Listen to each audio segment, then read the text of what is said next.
بسم اللہ الرحمن الرحیم۔ پیارے بچوں، آپ سب کو میری طرف سے خلوص برا سلام۔ آج کا ہمارا ٹاپک ہے حسرت موہانی کی غزل، جن کا پورا نام تھا مولانا حسرت موہانی۔ غزل کے پہلے شعر سے آغاز کرتے ہیں۔ بلا طلاق ہوں لیکن برابر یاد آتے ہیں، الہی ترک الفت پر وہ کیوں کر یاد آتے ہیں۔ غزل کے مطلع میں شاعر فرماتے ہیں کہ میں محبوب کو بلانے کی لاکھ کوشش کرتا ہوں، لیکن جتنا بلانے کی کوشش کرتا ہوں وہ اتنا ہی زیادہ شدت سے یاد آنے لگتے ہیں۔ گویا ترک الفت کی سبھی کوششیں ناکام ہوتی ہے۔ بلا دینا تو درکنار، ترک الفت پر وہ زیادہ ہی یاد آنے لگتے ہیں۔ مراد محبت ترک کرنا عاشق کے بس کی بات نہیں ہے۔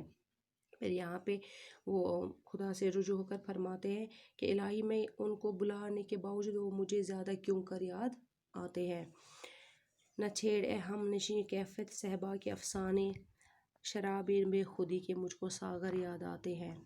یہاں پہ شاعر اپنے دوست سے مخاطب ہو کر فرماتے ہیں کہ اے میرے دوست،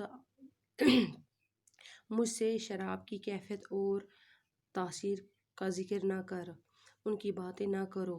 ان باتوں سے مجھے اس شراب کے ساغر، یعنی مجھے وہ شراب کے پیالے، ساغر سے مراد پیالے، وہ شراب کے پیالے یاد آتے ہیں جو مجھے محبوب کے قریب ہونے کے باعث مجھے پینے کو نصیب ہوتے تھے، اور مجھ پر عجیب قسم کی بے خودی کا عالم طاری ہو جاتا تھا۔ وہ شراب کہاں اور یہ شراب کہاں جس کا تم ذکر کر رہے ہو؟ جو تاثیر، جو ذائقہ اس شراب میں تھا، اس شراب میں وہ کہیں نہیں ہے۔ رہا کرتے ہیں قید ہوش میں اے وائے ناکامی، وہ دشت خود فراموشی کے چکر یاد آتے ہیں۔ یہاں وائے کا استعمال ہوا ہے اس شعر میں، یہ حروف تعصب ہے بچوں، جس میں افسوس کا اظہار کیا گیا ہو، اس حرف کو حروف تعصب کہتے ہیں۔ رہا کرتے ہیں قید ہوش میں اے وائے ناکامی، یہاں پہ شاعر فرماتے ہیں کہ افسوس مجھے عشق میں ناکامی نصیب ہوئی، مجھے ناکامی ملی، میں ناکام رہا۔ ناکامی کے بعد اب ہم ہوش و حواس میں ہیں، اب ہم ہوش و حواس کی قید میں ہیں، یعنی بالکل میرے ہوش و حواس ٹھکانے ہیں۔ اس سے پہلے ہم عشق میں دیوانے ہو کر اپنے آپ کو بھول گئے تھے، اور اسی خود فراموشی، یعنی محبوب کے صحرا میں دیوانوں کی طرح گھومتے تھے۔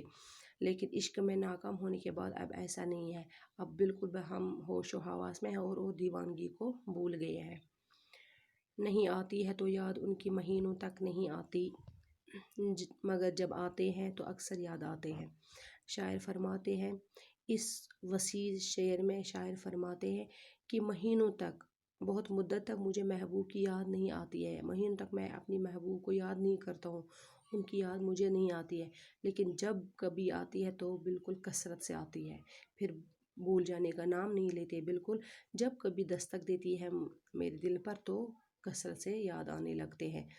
اس سے بھی مہینوں تک میں اپنے محبوب کو نہیں یاد کرتا ہوں، لیکن جب کبھی آتی ہے تو بالکل کثرت سے یاد آتی ہے، پھر میں بھول ہی نہیں پاتا ہوں، میں ان کو بھول ہی نہیں پاتا ہوں۔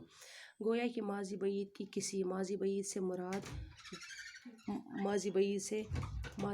مراد